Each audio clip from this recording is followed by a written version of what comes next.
પ્રભુના નામને મહિમા આપીએ. આજે આપણે જઈશું લુકા 19 તેનો પહેલો વચનથી 10મો વચન લગી.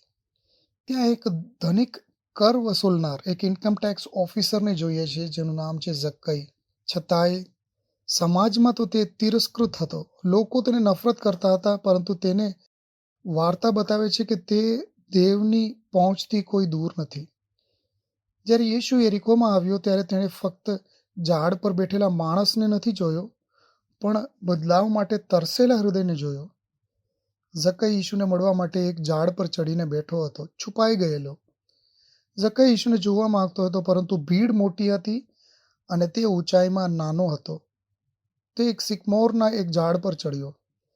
આજકાલના લોકો પરેડ જોવા છત પર ચડી જાય છે અથવા સેલિબ્રિટીને જોવા ખુરશી પર ઊભા થાય છે. એ જ રીતે ઝક્કઈ યીશુને જોવા માટે તલપાપડ હતો. ઘણા લોકો પોતાના તમને નાના માને છે, સ્થિતિમાં, ક્ષમતામાં, કંઈ આધ્યાત્મિકમાં, પરંતુ તરસેલા હૃદય હંમેશા યીશુને જોવાનો રસ્તો શોધી લે છે. બાકી બધા ઝક્કઈને અવગણતા હતા, પરંતુ યીશુ ત્યાં અટક્યો. એ ઝાડથી નીચે ઊભો રહ્યો, ઉપર જોયું અને નામ બોલાવીને કહ્યું, ઝક્કઈ, જલ્દી નીચે ઉતર, કેમ કે આજે મને તારા ઘરમાં રહેવું છે. કલ્પના કરો કે તમે ભીડમાં ખોવાઈ ગયો છો અને અચાનક કોઈ મહત્વપૂર્ણ વ્યક્તિ તમારું નામ બોલાવે. તે તમને કિંમતી લાગે છે. યીશુ આપણા નામ જાણે છે. તે ભીડની બહાર જોઈને શોધનારને ઓળખે છે. દુનિયા આપણને અવગણે, પણ યીશુ કૃપાથી આપણે જુએ છે. લોકો તો ગુસ્સા થઈ ગયા કે યીશુ એક ઇન્કમ ટેક્સ ઓફિસર, કર વસૂલનાર ઝક્કઈના ઘરે ગયો. આજે સમાજમાં લોકો લેબલ આપે છે. એ તો વ્યસની છે, એને તો લત છે, એ તો નિષ્ફળ છે, એ તો પાપી છે. આપણે ઘણીવાર વ્યક્તિને તેના ભૂતકાળથી જોઈએ છીએ, તેના ભવિષ્યથી નહીં.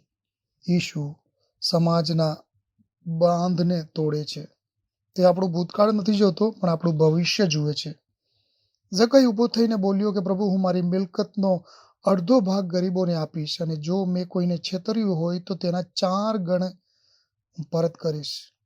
સાચો બદલાવ શબ્દોમાં નહીં, પરંતુ કાર્યમાં દેખાય છે. જેમ ચોર ચોરાયેલી વસ્તુ પરત આપે છે, તેમ પસ્તાવો હંમેશા સુધારામાં દેખાય છે. મુક્તિ પ્રાથમિકતાઓ બદલે છે. ઝક્કઈને લોભથી ઉદાર થયો, લેતા લેતા આપનાર બન્યો. સ્વાર્થી આજે ઝક્કઈ એક સેવક બન્યો. આજે આ ઘરમાં ઉદ્ધાર આવ્યો છે, એમ યીશુએ ઘોષણા કરી. યીશુએ કહ્યું, કારણ કે માનવ પુત્ર ખોવાયેલાને શોધવા અને બચાવવા આવ્યો છે.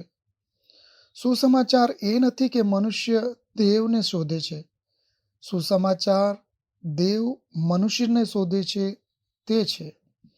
યીશુ ઝક્કઈને પહેલાથી બદલવાની રાહ નહોતો જોતો.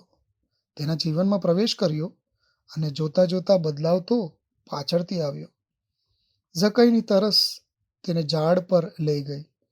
યીશુની કૃપા તેને ઘરે લાવી.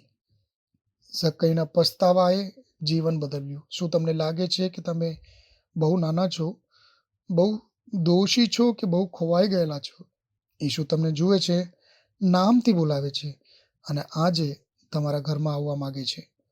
પ્રભુ તમને આ વચનોથી આશીર્વાદ આપે. આમેન.